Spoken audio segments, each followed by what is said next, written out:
پرانے وقتوں کی بات ہے کہ ایک بادشاہ تھا۔ ویسے تو بادشاہ اس ساری جہان کا اللہ تعالیٰ ہے، مگر وہ بادشاہ جو تھا وہ ایک زمین کے ٹکڑے کا بادشاہ تھا۔ اس کی اولاد اس کی نافرمان تھی، مگر سوائے اس کی ایک بیٹی کے جسے وہ بہت پیار کرتا تھا۔ ایک دن اس کی وہی بیٹی بیمار پڑ گئی۔ تمام ریاست سے حکیم بلائے گئے مگر کوئی افاقہ نہ ہوا۔ بالآخر فیصلہ ہوا کہ عاملوں کی مدد حاصل کی جائے۔ باری باری شہر کے بہت سارے عامل بلائے گئے مگر ان کی سمجھ میں بادشاہ کی بیٹی کی بیماری نہ آئی۔ سلطنت میں دور کہیں ایک بوڑھا لکڑہارا رہتا تھا۔ اس نے سنا تو دوڑا دوڑا آیا۔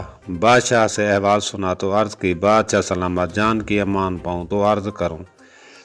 اجازت ملنے پر اس نے کہا کہ مجھے شہزادی سے چند سوالات کرنے دیں، پھر میں آپ کو اس کا علاج بتا سکوں گا۔ بادشاہ کو یقین ہی نہیں آ رہا تھا کہ تمام عامل اور حکیم جس مرض کو لاعلاج قرار دے رہے ہیں اس کا علاج ایک لکڑہارا کر سکے گا۔ چونکہ بادشاہ پریشان تھا، اس نے اجازت دے دی۔ لکڑہارے نے کہا، مجھے ایک پانی کا کٹورا دو۔ پانی کا کٹورا لے کر لکڑہارا شہزادی کے پاس بیٹھ گیا اور اس سے چند سوالات کیے، اور لکڑہارا اس نتیجے پر پہنچا کہ بادشاہ کی بیٹی ایک غلام کی محبت میں گرفتار ہے۔ اس لیے لکڑہارے نے اس کی بیماری کا پتہ چلا لیا، شہزادی غلام سے شادی کر لی۔ اس کے بعد وہ سب ہنسی خوشی رہنے لگے۔